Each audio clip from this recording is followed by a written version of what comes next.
Again na. Again na. Let's spend Happy time. birthday, First mga word. Okay lang yan. For 7 birthday. Oh, English naman. Sino magbabasa? Okay, ako na. Sige, Pen. Go. Chapter 29 verses 1 to 11. Ascribe to the Lord, you heavenly beings. Ascribe to the Lord glory and strength.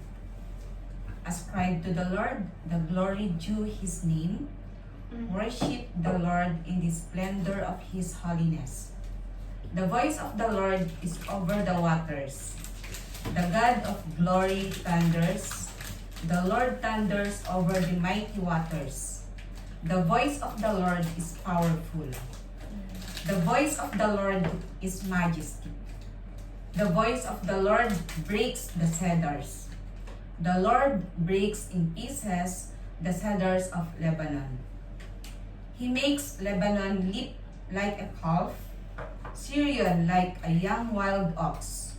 The voice of the Lord strikes with flashes of lightning. The voice of the Lord shakes the desert. The Lord shakes the desert of Kadesh. The voice of the Lord twists the ox and strips the forest bare. And in his temple all cry, Glory! The Lord sits enthroned over the flood. The Lord is enthroned as King forever. The Lord gives strength to his people. The Lord blesses his people with peace. Amen. Amen. So, dito, si David ulit yung nagsasalita. Then, verse 1 tayo. Verse 1, sabi, ascribe to the Lord. Dito sa makikita natin sa buong chapter ng 29, ilang beses binanggit yung Lord, napakarami.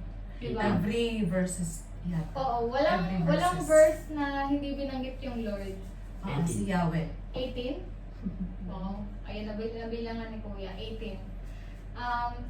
Mapapansin natin sa verse na to na si Lord, ang punto ni David dito sa verse na to is i-compare si Lord. Parang i-compare yung character ni Lord sa mga bagay na mas maintindihan natin. Kasi yung character ni Lord, talagang undescribable. Pero ginawa ni David na i-compare sa mga bagay para mas maintindihan siya ng kayang isipin ng tao. Yun. Parang topic nila ng kahapon. Tapos ayun, doon tayo sa verse 1. Ascribe to the Lord, you heavenly beings. Ascribe to the Lord glory and strength. Una, ano bang meaning ng ascribe? Praise. Purihin. Purihin. Ah. Give honor to the Lord. Ayan. Yes. Amen. Yung sinasabi dito ni David na ascribe to the Lord, you heavenly beings. Yung heavenly beings, sa Tagalog kasi, yung una nung pagkabinasa ko, parang naiisip ko heavenly beings, mga angels lang, gano'n, di ba? Pero pag binasa natin sa Tagalog, kayong mga anak ng makapangyarihang Diyos. So, hindi pala siya yung angels lang na makikita sa heavens, yung mga ibon, heavenly beings, di ba? Ano pala to? Tayong mga anak ng Diyos. Oo. Yung mga anak niya. Mm-mm. So, hindi kasama doon yung hindi niya anak na. Yung mga... Kasi hindi pala nakakakilala Yung sa mga kanya. hindi eh. believer. Oo, hindi pa siya Oo. kilala.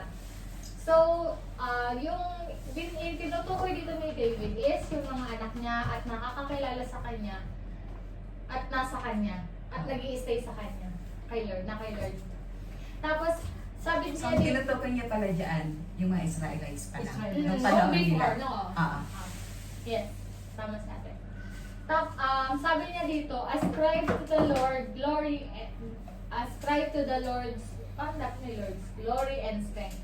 So si Lord, yung glory niya and strength, sinasabi dito ni David na purihin natin ang Panginoon sa kadakilaan ng Panginoon, sa kanyang kalakasan.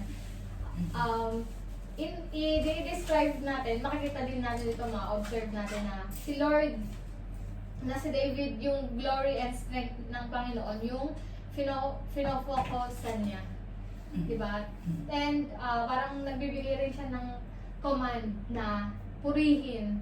Yes. It's a command from David na purihin ang Panginoon ayon sa kanyang glory and kakayahan. Which is, yun yung ginagawa niya. Diba? Tapos, verse 1 and 2 kasi magka-relate. Sabi niya dito, ascribe to the Lord the glory due His name. Yun dun sa glory due His name. Anong pagkakaintindi mo dun? Ate, Arlene. Nagtawag eh. Mm-hmm. Kasi discussion. Yung glory due His name, yung verse 2. Ascribe to the Lord glory to due His name. Yun naman ang based on the verse. Diba? Verse, okay, verse na. Di ba, patungkol ito sa Israelites, di ba? Mm-mm. So marami ng goodness na pinakita si Father God sa kanila. So maraming signs and wonders and so on. So you have to give back unto the Lord. Ascribe yan sa NIV, sa ibang salin, give. Give unto the Lord the glory due unto His name.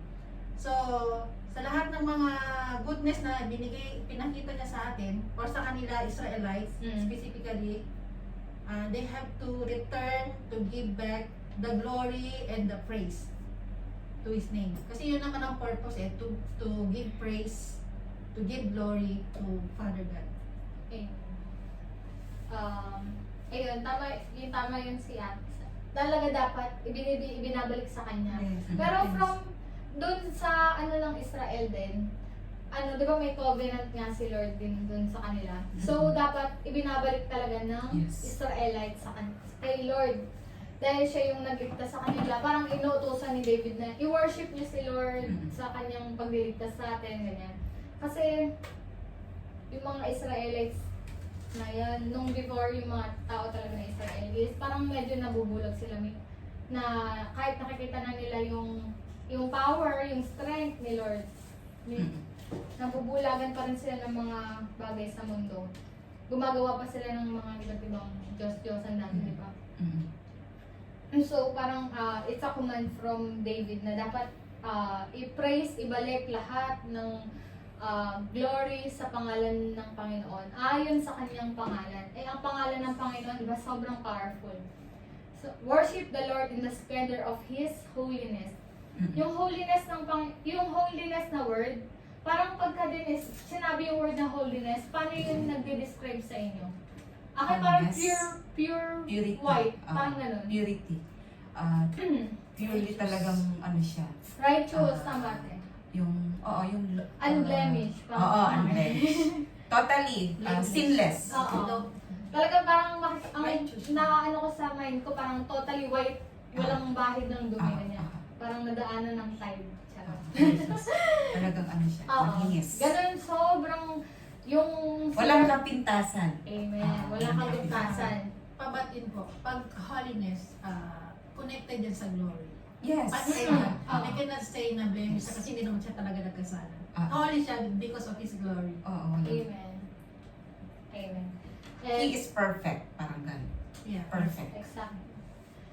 Yun. Sobrang holiness ni Lord, yung niya, parang kung iisipin natin, sobrang holy ni Lord, tapos ganun pa rin siya magmahal sa atin, ganun pa rin yung pagbibigay niya ng importansya sa atin na tayong mga taong makasalanan, ganun. Dahil sa taglay niyang character naman. Goodness niya, Merciful. faithfulness, merciful. Ay, yun. We need to worship the Lord out of our humbleness. Yes. Humbleness. Yung parang Abundance sa natin, yung labis na pagkagalakan na kagalakan sa nararamdaman. kanya. It is not because we want it, but it is, yun na yung out of natin. Out of Pagpapahayag talaga natin ng labis na kagalakan sa mga kabutihan niya sa mga ginagawa niya sa buhay natin. Sa buhay nila na. Pero kung i-relate na din naman natin sa atin, di ba? Yung parang, yung sobrang nararamdaman natin yung love ni Lord out of sa mga sa pag-save niya sa atin, yung isipin pa, wag na lang natin isipin na yung nililigtas na yung palang i-save niya tayo from death, di ba, through the cross. Mm-mm. Yun pa lang parang maano na tayo na grabe si Lord talaga. Yung Love niya sa atin. merong piga sa puso na parang, di ba, hindi mo may express na parang gusto mo ibahagi sa iba, no? Yes. Out of that, ayan, we need to worship and give back the glory of our Amen. Lord. And so 3, the voice of the Lord is over the waters. The glory of the God of glory thunders. The Lord thunders over the mighty waters. Ah. Actually, lahat to parang, kaya gusto ko basahin mo. Sige, dito muna tayo. The voice of the Lord is powerful, the voice of the Lord is majestic. Sige, hanggang majestic. Makikita natin dito na si David, dinidescribe nga niya si Lord through sa mga bagay na nakikita. Kasi si Lord, di ba, parang unexpressionable yung mga katangian ni Lord. Pero para mas maunawaan natin, the voice of the Lord is over the waters. The God of glory thunders.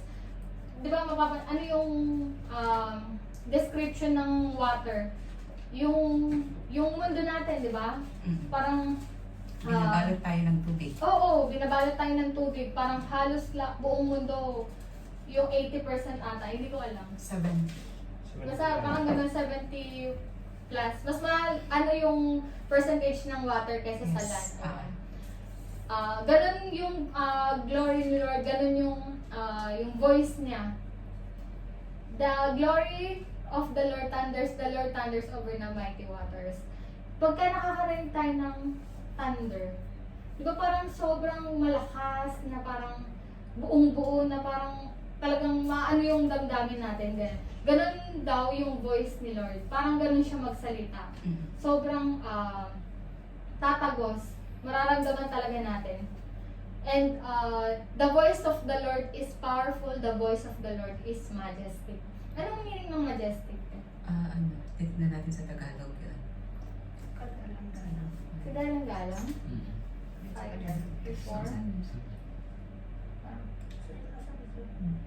Ang tinig ng Panginoon ay makapangyarihan at kagalang-galang. Ayun. Di ba? Si Lord, malalaman natin na God created the whole world out of His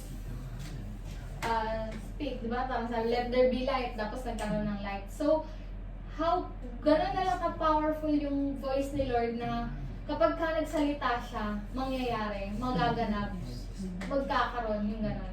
So, the voice of the Lord is very powerful. So, yung word ni Lord din sa Bible, walang kapintasan, sobrang powerful. Yun nga yung it divides the words. Tumatagos sa kaibuturan ng puso. Ayun. And yun na yun. Tapos, ang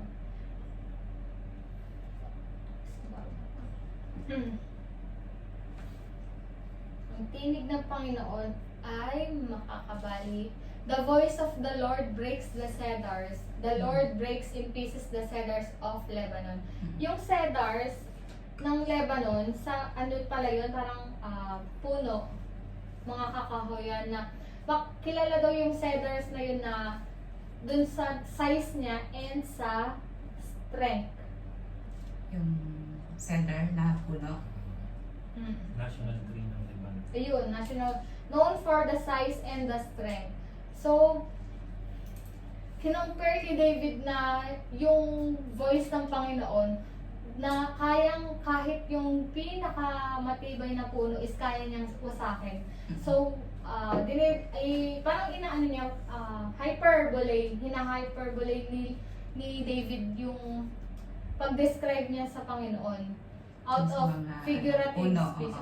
Kasi hindi natin kaya maintindihan kung gaano yung character ni Lord Kaya sobrang na lang yung pag-ano ni David sa kanya. Yan yung ginamit niya, yung cedars of Lebanon. Yun daw yung sorry, wala akong picture. Yung cedars din kasi, di ba tree yan? Oo. Di ba kasi ang Lebanon is border no, ng Israel. Kwan siya parang ganon. So actually, yung cedar na yan, yung mga tree na yan, sabi mo nga, di ba, they are high, then unique and valuable sila. Then, kwan yan, yung mga yan, ginagamit yan ng construction ng temple noon. Kung babalikan natin yung Book of Ezra, ginamit nila yung cedar tree para sa restoration ng temple. So, yun yung cedar na. Matigas na Oo. Oo. Yan din yata yung ginamit sa Novas na. So, isipin nyo, ginagamit yun sa pagkuha ng temple, di ba? Oo. Yung Ganun cedar. siya katibay, pero yun nga, di ba? Kayang, Oo. oo. Sa isang salita lang ni Lord, Oo. di ba? Mm. Kaya niya yun i-break into pieces. Ito pa, He make Lebanon leap like a calf, Syrian like a young wild ox. Yung, ito naman mga sobrang mababangis naman to na hayop. Yung talagang matatapang. Pero, kaya niyang ilip. Ano sa Tagalog yung ilip? Bundok. Yung Yung niyaya ni God, tinig na Panginoon ng mga bundok sa Lebanon. Ang bundok ng Hermon na parang bisiro, baka Tumatalon-talon. tumatalon. Oo. So, Tumatalon-talon. Yung bakit may mga, parang may bundok sa Lebanon? Parang mali. He makes Lebanon look like a calf, Syrian like a Yung wild ox, ayun. So, kahit yung mababangis na hayop, kaya niyang matakot. Matatakot yung sa mga bisiro Panginoon. kasi yung ox. Sabi sa 7, the voice of the Lord strike with flashes of lightning. Mm-mm. Ang tinig ng Panginoon ay ang nagpapakidlat. Mm-mm. Kasi parang, hindi ko na siya ma-explain kasi parang, ganun na lang yung, yun na talaga si Lord. Siya yung parang kidlat, no? Siya talaga yung Powerful. powerful talaga. Yung light niya is like lightning thunder. Ang tinig din ng Panginoon ang nagpapayanig sa desierto ng Kadesh. Sa tinig ng Panginoon, napapagalaw ang mga puno ng ensina at nalalaga sa mga dahon sa kagubatan at ang lahat ng nasa templo ay sumisigaw, ang Diyos ay makapangyarihan. Yung glory. Sobrang, dito sa 3 to 9, lahat to parang description ni Lord. Oo. Kung gaano yung powerful siya, strength, yung voice, how, yung parang authority, yung parang pag narinig mo yung voice ni Lord, parang maano ka talaga. Na sa isang sabi lang ng Panginoon, sa words niya na sobrang powerful. So, ano pang idadoubt natin sa kapangyarihan ng Panginoon? Ano pang panghihinaan tayo ng loob na ano pa yung magiging dahilan, di ba? Para humina yung loob natin. Kung yung Panginoon natin, ganyan ganyan siya ka-powerful. Boses pa lang yan. Amen. And dun, ito rin yung sinasabi ni David na ganito yung character ng Panginoon natin na dapat ibalik natin sa Kanya yung nararapat na para sa Kanya, yung glory na para sa Kanya. Hindi yung inaano din ni David, di ba? Hindi lang pala ni David, yung mga tao na binabanggit, yung heavenly beings, yung mga anak ng Panginoon. Di ba? Gusto rin ni David kasi na malaman ng mga anak ng Panginoon na yung strength na meron sila or parang yung lumalagpas sa kanila is galing talaga yun sa Panginoon. Na, they need to humble themselves na parang if wala si Lord, hindi namin kaya to, hindi namin mapagtatagumpayan to ganun. Gusto ni David na i-acknowledge nila lahat ng katagumpayan na meron sila, yung victory na meron sila, or anything na meron sila is from God. And David is saying na ibalik lahat kay Lord talaga. And yun, the Lord sits enthroned over the flood. The Lord is enthroned as King forever. Over the flood kasi yun figure of speech ulit, di ba? Parang in-express niya lang yun na parang ang Panginoon is nakaupo na parang hari. Hindi lang parang ang Panginoon ay nakaupo na hari, siya yung talaga nag-work, nag-manifest, yung gano'n, yung nag-authority, dominion, diba? Talagang si Lord ang mag-e-enthroned ng buong mundo, Siya yung buong maghahari, kalangitan, lahat is sa Kanya. Maghahari. Forever. Ah. Simula, walang, siya ang maghahari forever and ever talaga. Magpakailanman. Magpakailanman. And the Lord gives strength to His people. Mm-mm. The Lord blesses His people with peace. Amen. Makikita dito si David, inaano niya ulit sa kanya, kasi di ba nagsusulat siya, parang inaano ulit niya yung sarili niya na si Lord gives strength to His people. Which, meron din sa mind niya na isa ako sa people na yon na si Lord talaga ang magbibigay sa akin ng kalakasan. Mm-mm. And si Lord din ang magbe-bless sa akin ng kapayapaan. Mm-mm. Kasi sa verse na to, si David parang balisa. Ganon, parang may iniisip ulit siya ganon. Pero dahil ninumerate niya na yung character ni Lord, yun yung, di ba yung parang napag-aralan din natin na parang alalahanin natin yung character ni Lord. Mm-mm. Then we will have the peace na manggagaling talaga Sa kanya. sa kanya, kay Lord. Ayun lang. Amen. Baka may gusto ko idagdag. Sige mamaya na ako. Sasummarize mo na lang mamaya ulit. Application mamaya. Ayaw. Share. Anong yung Ako share? nang unang mag-share para hindi ako mauubusan. Okay. So, ganun eh. Pero hindi ko siya uubusan. Pero mag-start sa akin kasi Rufina, tapos pag ganun na lahat, di ba?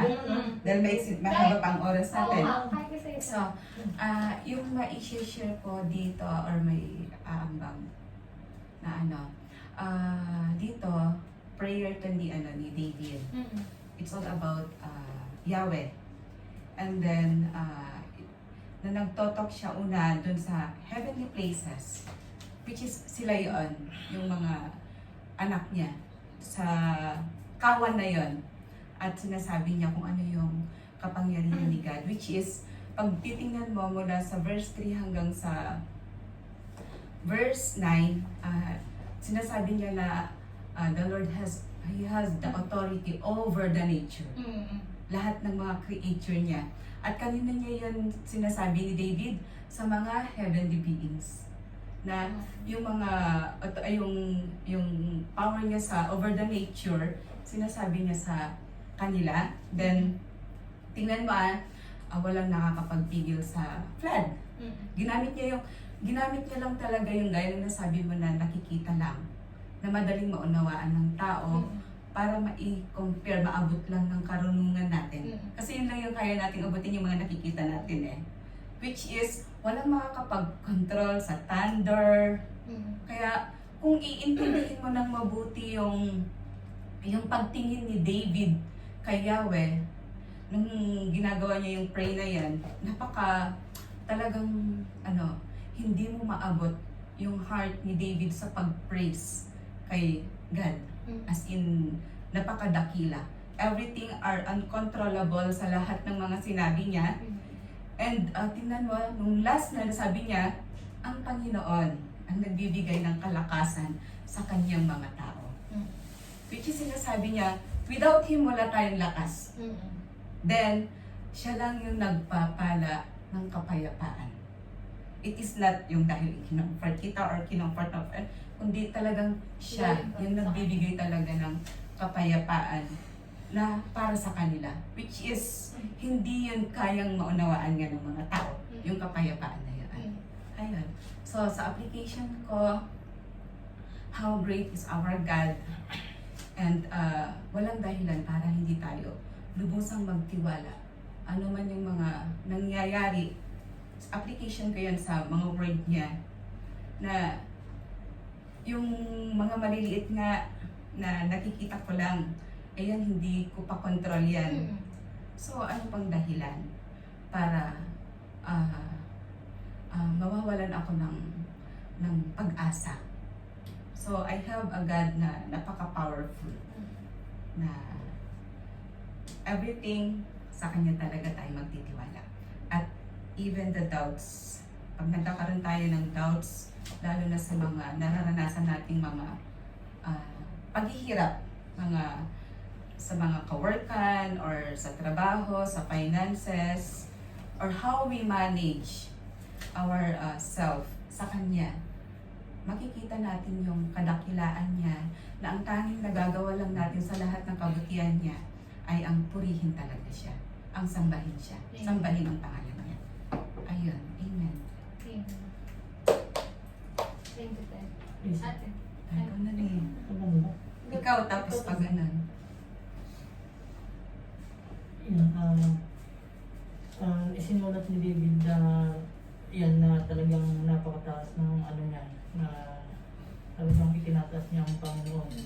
Hindi na sa 1, 2, 3, 1, 2, 2 talagang pinupuri niya kung gano'ng kadakila sa kapangyarihan ng Panginoon. Sa tinig pa lamang ng Panginoon talagang sinabi ni David na mapangyarihan ang lahat ng salita niya. Di ba nung Old Testament, naririnig nila ang tinig mula sa langit na Parang parang pag nagagalit ay kumukulog talaga.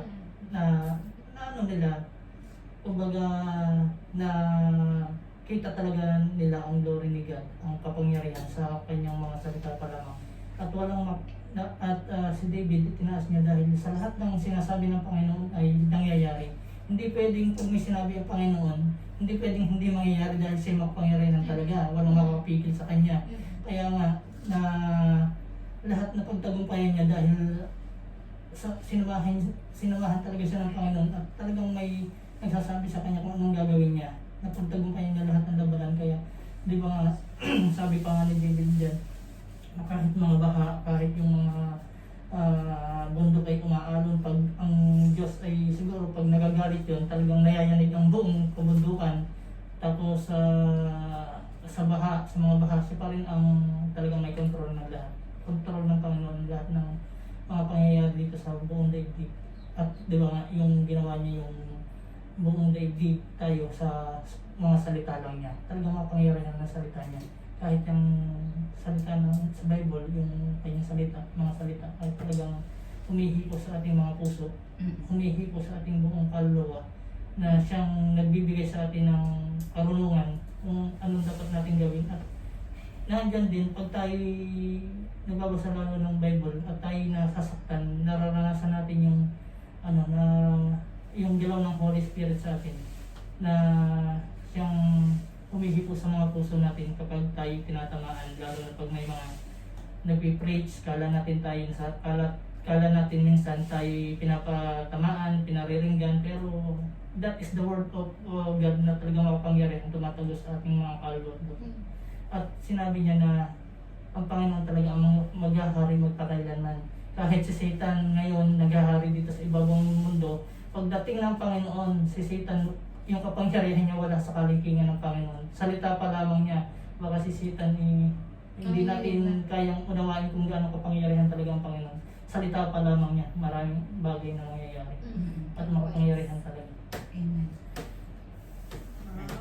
Teresa. Teresa. Teresa. Si Teresa Barab. Maglatag na ng higaan. Dito na tayo matulog. Ayun. So, di ba makikita talaga dito yung power ni Lord over everything. Yung kaya niyang i-shake yung unshakable, kaya niyang i-twist yung untwistable. Sabi niya, majestic, powerful. So, there's nothing na hindi kaya ng Lord.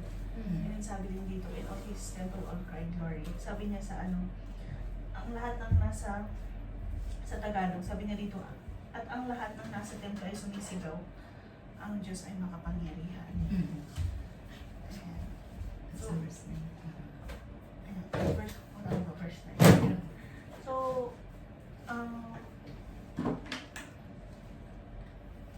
makikita siya na yung term natin kanina, holy. Yan.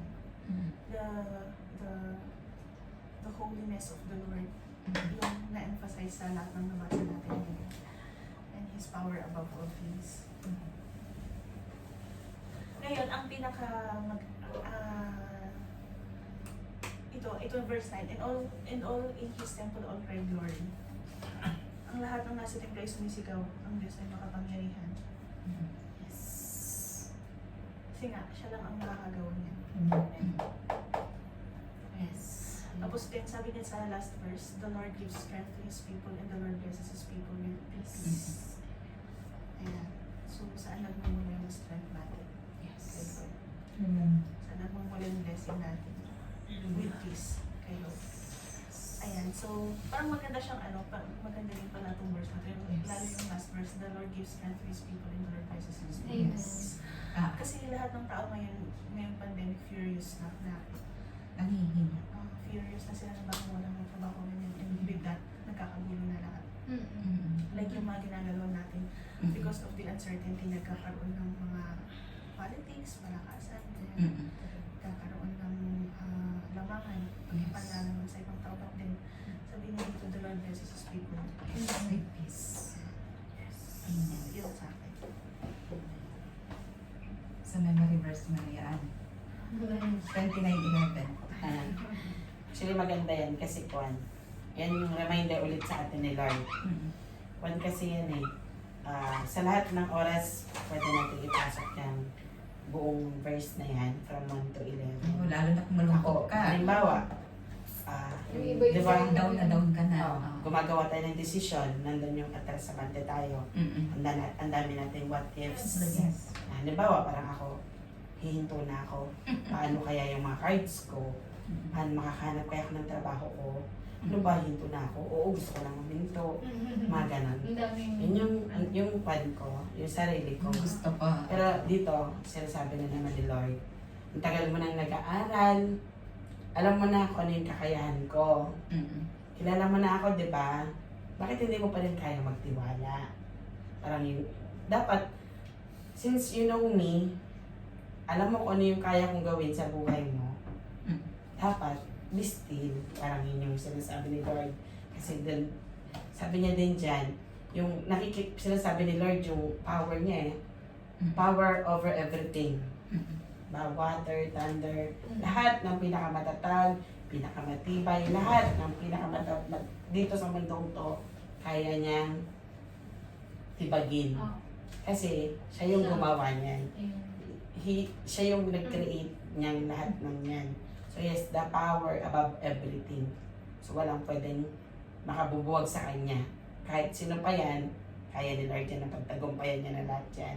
So ang sabi sa una, ascribe to the Lord, you heavenly being. So wala tayong kayang ibigay na bigay kay Lord.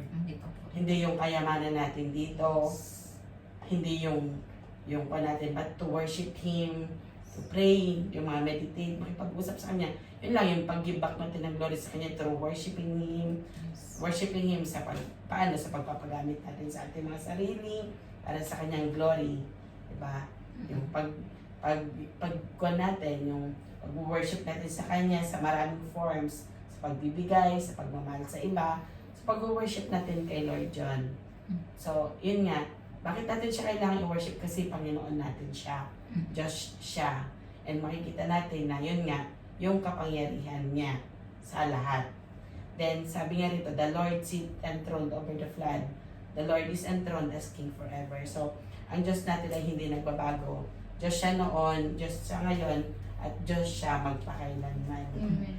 So, hari siya forever. Amen. Siya ang Diyos natin. Alam mo po. And yun nga, sabi niya nga rin dito, Lord, give us strength to His people, hindi to all people, ha? Yes. The Lord blesses His people Yes. with peace. Yes. So this one, it strikes me na, yun nga, ang tagal ko nang gusto mag-desisyon kung ano ba talaga yung gusto kong, yung gagawin ko sa career ko, ganyan, kasi full of fear ako, full of what ifs ako.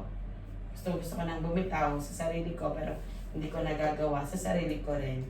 So yun nga, this verse reminds us na, alam niyo yun, yung siya lang enough na hindi natin kailangan pilitin sa sarili natin yung gusto natin na dapat, yun nga, it reminds us na let His will yung mangyari at sundin natin. Yes. Amen. Yes. Okay, Brother Ramil.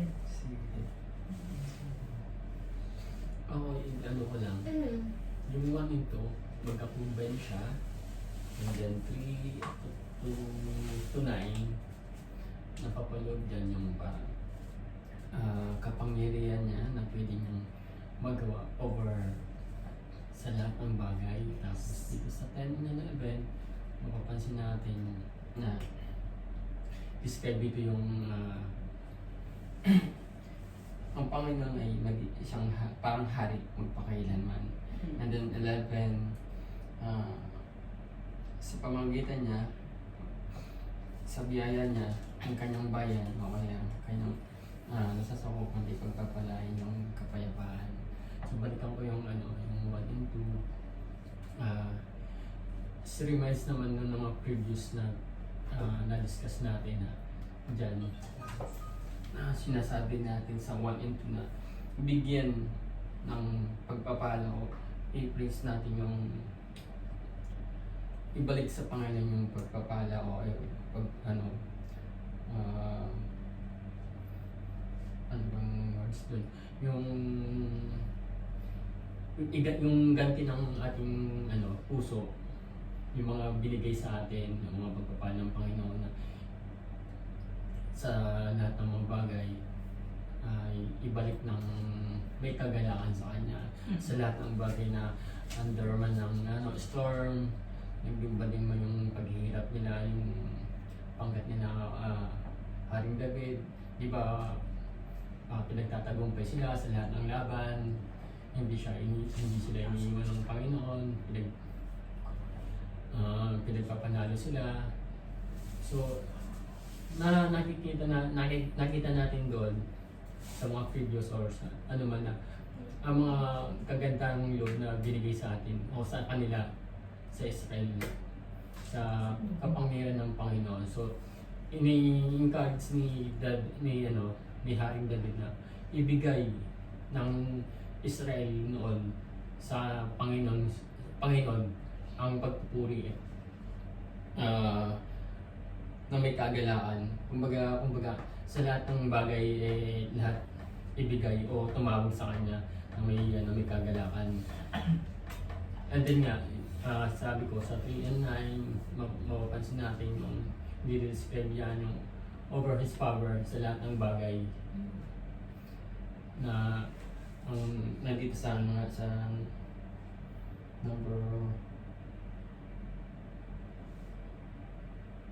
6 na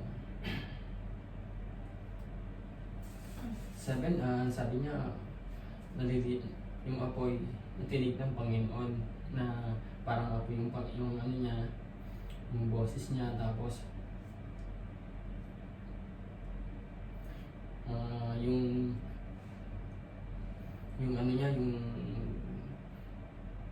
yung power niya nasa sa taas ng flood. So sabi ko nga parang bakit ang ginamit niya is flood. Naalala ko tuloy yung diba nung yung kay yung binuno yung mundo dahil makasalanan na sila lang si Noah lang at ang pamilya lang ang naligtas. So kaya siguro naisip mo bakit flood yung niya na-describe. Yun nga yung parang na-remind sa akin yung previous na nangyari na tungkol dun sa flood. Kaya yun. So, and then that, doon muli na restore o nagsimula muli ang lahat ng tao. Kasi sila lang naman almost ang natira doon eh. So, yun lang. Sa 10 nga, 11, sabi natin na na-describe na rin natin yun ang Panginoon ay magpakailanman magiging hari. Tama naman siya. Lumipas man ang maraming mga panahon na nagkaroon ng hari, magkaroon sa panahon yun, nagkakaroon ng mga presidente, magkakaila lang naman, 6 years, tapos na yung panibagong hari naman sa palit. Andito, magpakailanman ang hari ay hari natin, ang Panginoon. And then, sa 11 yung na ang Panginoon ay bibigyan ng kalakasan sa kanyang bayan. So, sino yung bayan? Ang Israel dati. Subalit ngayon, di ba? Gentiles in Israel sa naniniwala sa kanya ay siya yung magiging bayan. Di ba sabi nga sa atin na tayo ang templo ng Panginoon. So, we are the temple, where tayo rin ang ibig sabihin na tayo din ang bayan niya, na tayo pagpapalain ng kapayapaan. Yun lang. Amen. Kapatid Jem. Sis, ano? Di ba, sorry. Parang laging inuulit dyan yung repetitive words. The voice of the Lord, di ba? The voice of the Lord. So, yung tinig ng Panginoon. Ito, pwede nating i-connect yun sa Word of God. Yes. All the words that comes out from the Word of God. Yes. Ang the voice of the Lord ay unang ginamit sa Genesis chapter 3 verse 8 sa panahon nila Adan at Eva. And they heard the voice of the Lord God walking in the garden in the cool of the day. Tapos ang sumunod na verse sa Bible na nakita yung voice of the Lord ay yung kay Moises sa Exodus 15:26. Nabanggit mo kanina na may covenant, no? Covenant, no? So, kay Moises, binigay ni Father God kung ano yung covenant sa mga Israelites.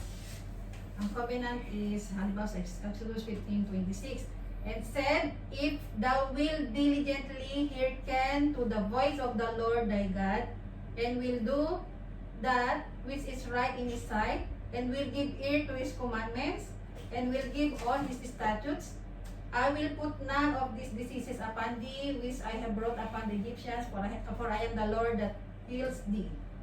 So yun ang covenant niya sa Israelites, Father God, na i-reveal niya kay Moises. So maraming covenant yun, maraming covenant na binigay. Okay? So, ang voice of the Lord, may connection sa Word of God, di ba? So, binigay niya yung mga commandments niya, di ba? Status. Sabihin, Word of God yan.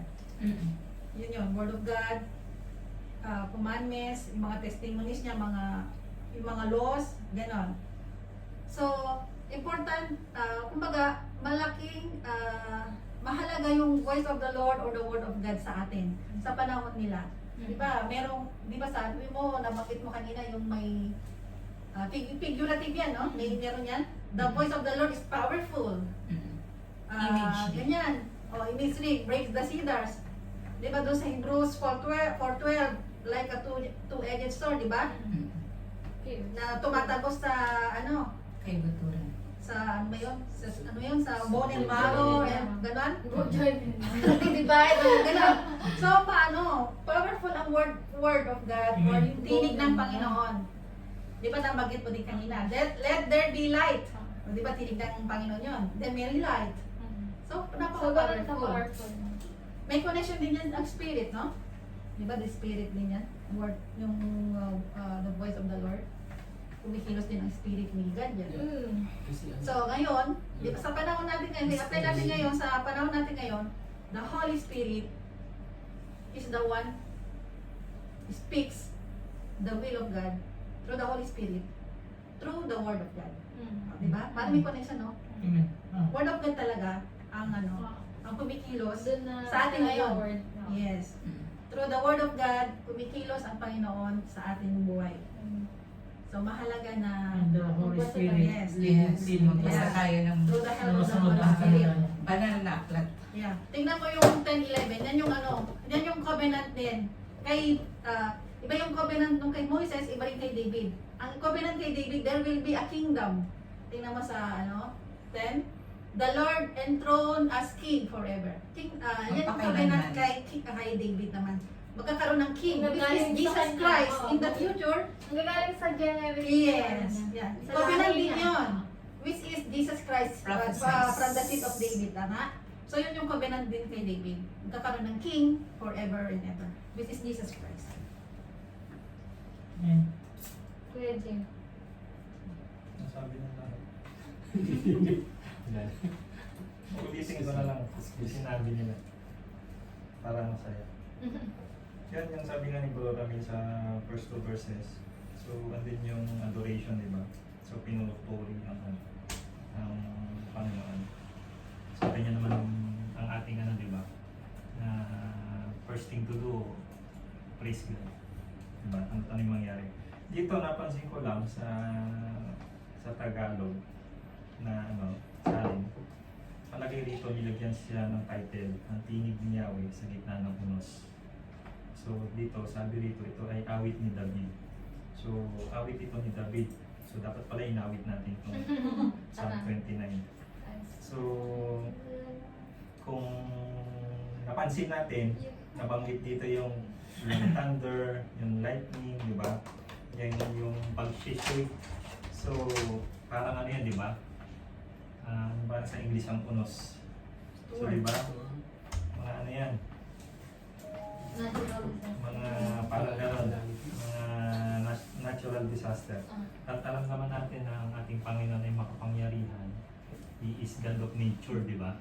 So, siya mismo kaya niyang pasunugin ang nature, like ano niya inutusan ang dagat na mahati, di ba? Paano niya pinakalma ang hangin o storm nung nasa bangka sila. So maraming di ba, instances na paano niya inutusan ng nature. At the same time, siya rin yung lumikha nitong ano man yung mga nasa paligid. Ano man yung nakikita natin. So, ganun ka-powerful si God. At dito rin nakikita natin yung pagiging sovereign ni God over sa kanyang mga nilikha. And then,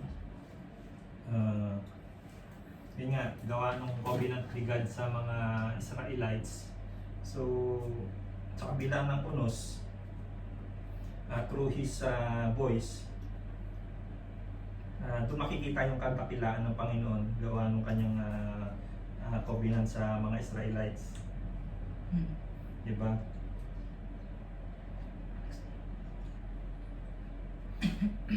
So, meron siyang power para dito sa mga yun, nakasulat dito. Ang tinig ni Yahweh ay naririnig sa ibabaw ng dagat. Ang dakilang Diyos ay nagpapakidlat, umalingaw-ngaw at naririnig ng lahat. Yun nga yung sabi ni Bilas na Rufino, di ba?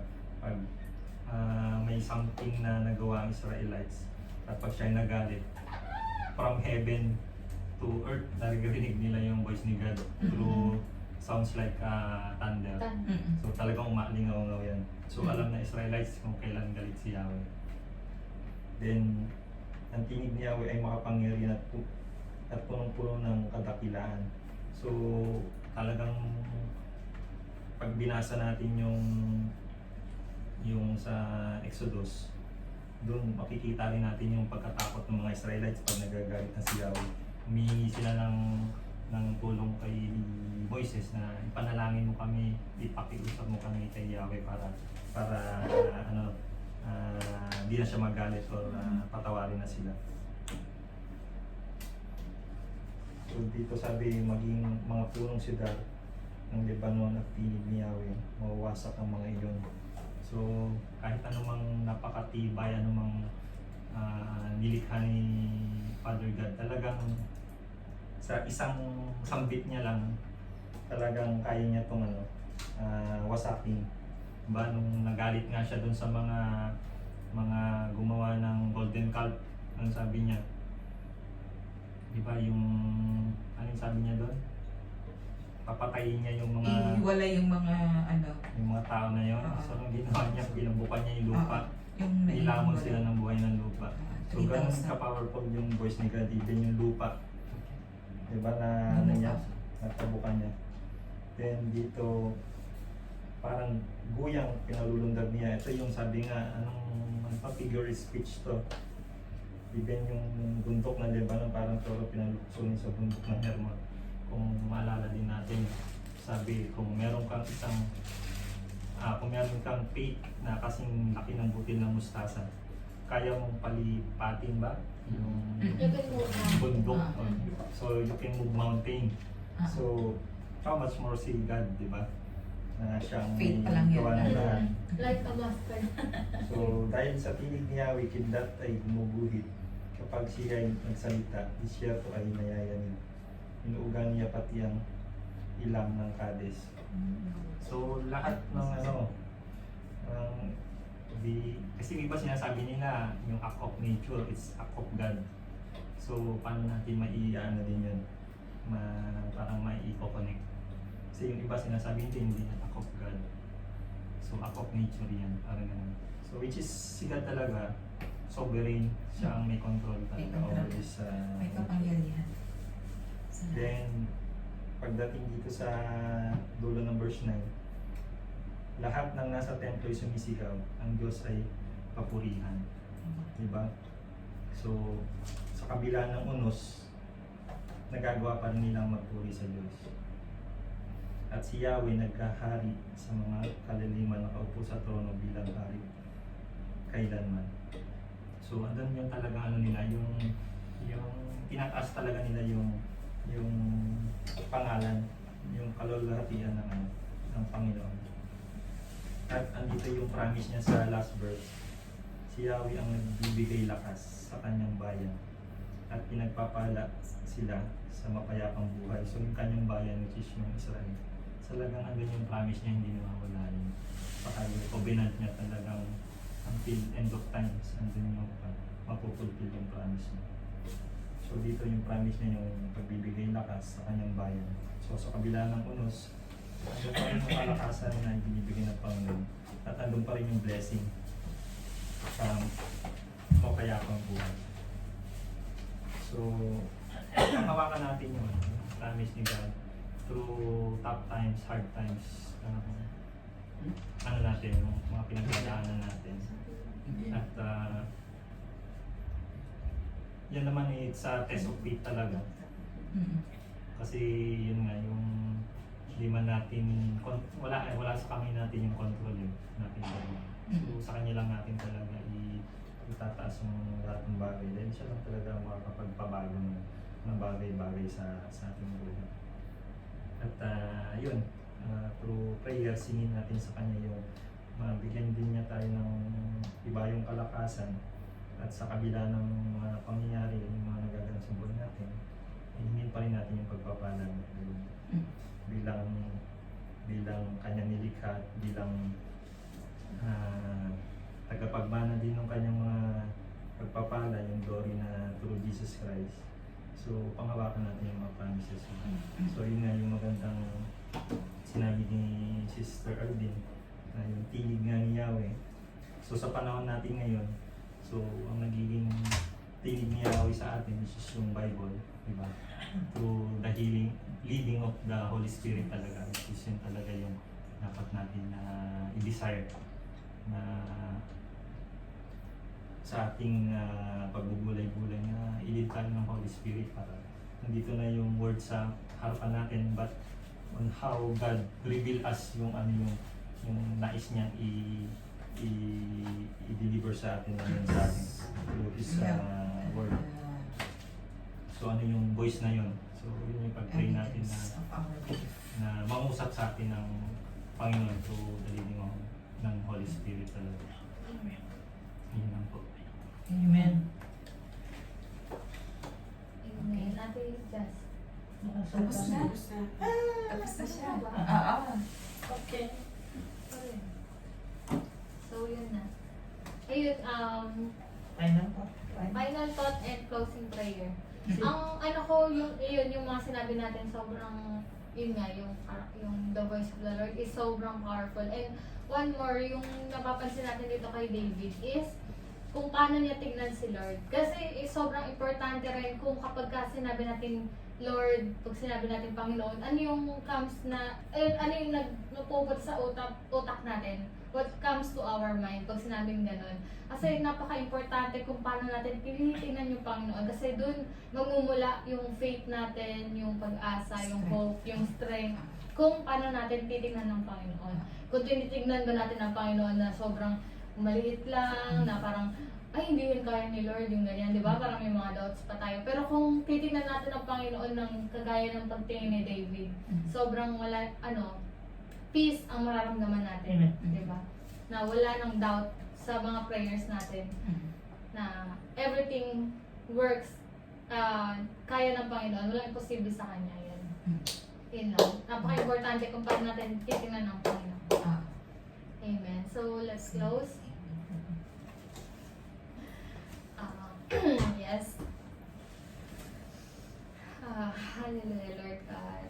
Let's feel the presence of our God. Yes. We thank you, Lord, for this night, Panginoon, na pinagkalooban mo kami ng panibagong araw, Lord God, Yes. na na time to know you more, Panginoon, to Yes. know, to study your words, Lord God, na through this word, Panginoon, nakikita namin, Lord God, kung gaano ka ka-powerful, Panginoon, Yes. kung gaano ka kadakila, yung strength mo, you have the authority over all over the words, Panginoon. Yes. Yung Panginoon, tulungan mo kami, Lord God, na ibalik, Panginoon, yung glory na para sa iyo, yung honor, yung praise, yung lahat, Lord God. Itulungan mo kami, Lord God, na ibalik namin lahat ng ito sa iyo, Panginoon. Yes, Lord. And Lord, help us, Lord God, na huwag namin itaas yung sarili namin, Yes, Lord God. Through sa mga success Yes, na nakakamtan namin, through success sa finance, Lord God. Tulungan mo kami, Lord God, na yung sarili namin yung maitaas namin na nakuha namin to dahil magaling kami, Lord God. Hindi, Lord God, nakuha namin to dahil sa inyo, Panginoon. Yes. Lahat ng ito ay galing sa inyo, Panginoon. Ipinagkaloob niyo sa amin, Lord God. And Lord, patuloy mo, Lord God, na pag-initin, Panginoon, yung mga Yes. puso namin, Lord God, Yes, Lord. na mag-serve kami sa iyo with a joyful heart, Lord Yes. God. Mag-serve kami, Lord God, sa iyo ng may pag-ibig, na may kagalakan, Lord Yes. God. Nakikita mo, Lord, yung mga puso namin, Panginoon. Patawarin mo kami, Panginoon, kung may mga oras kami na tinatamad, Lord God, Yes, Lord. na pinapangunahan kami, Lord God, ng mga ng mundong ito, Lord God. Yes, Lord. Tulungan mo kami, Lord God, na sobrang hina namin, Panginoon, na talagang kung wala ka, Lord God, Yes. dalang-dala na kami ng mundong ito, Lord God. Yes. Pero Lord, alam namin kung gaano ka kadakila, Yes. gaano ka ka-powerful, Lord God. Ikaw Yes. ang maghari, Lord God, sa buhay namin, Panginoon. Yes. Separate us from this world, Lord God. Yes, Lord. Huwag mong kaming hayaan na madala, matangay, Panginoon. And Lord, tulungan mo kami na mag-serve kami, mag-aral kami ng salita mo ng may kagalakan, Lord God, Yes, na Lord. ine-enjoy lang namin, Lord God. Hindi yung pusong napipilitan, Lord God. Yes, Lord. Tulungan mo kami, Panginoon. Ikaw po, Lord God, ang maghari, Lord God. Ipagkaloob mo sa amin, Panginoon, na makita namin, Lord God, ng fully, Lord God, kung yung mga character mo, yung how great you are, Lord God. Yes, Lord. And alam namin, Panginoon, na undescribable, Lord God, yung Yes. character mo, Lord God. And alam namin, Panginoon, na your voice, Lord God, kung gaano ka kapangyarihan, Lord God, yung salita mo, Lord God, na sa isang salita mo lang, Lord God, mangyayari to, Lord God, walang makakapigil, Lord God. Yes. Kahit yung mga imposibleng bagay, Lord God, sa buhay namin, Lord. Yes. Kahit pwede namin isurrender sa iyo, Lord God, dahil sa iyo, Lord God, walang imposible, Panginoon. Yes. Kung sa utak namin, Panginoon, sa sarili namin kakayahan, nakikita namin na wala nang kaming pag-asa, wala Yes. nang way para masolusyonan. Pero sa inyo, Panginoon, walang imposible, Lord God, dahil Yes. isang salita mo lang, Panginoon, na magkaliwanag, Panginoon, at magkakaroon ng liwanag, Lord God. And sa mga aspects sa buhay namin, Lord God, na hindi na namin makitaan ng liwanag, Lord God. Ikaw, Panginoon, ang magbigay ng liwanag, Lord. Yes. Marami kami, Lord God, na isisuko na namin sa inyo, Panginoon. Yes. Sinusuko na namin sa inyo ang buhay namin, Lord Yes, God. Lord.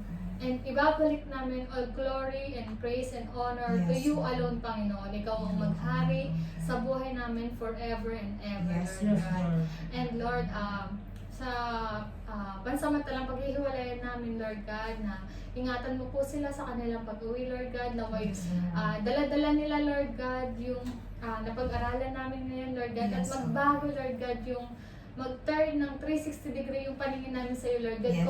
Kung nawawala kami ng pag-asa, ngayon, Lord God, may pag-asa na kami ulit, Lord God, dahil alam namin na kilala ka pa namin lalo, Lord God, na Yes. ikaw ang may grabe, Lord God, yung grabe yung makapangyarihan ka, Lord God.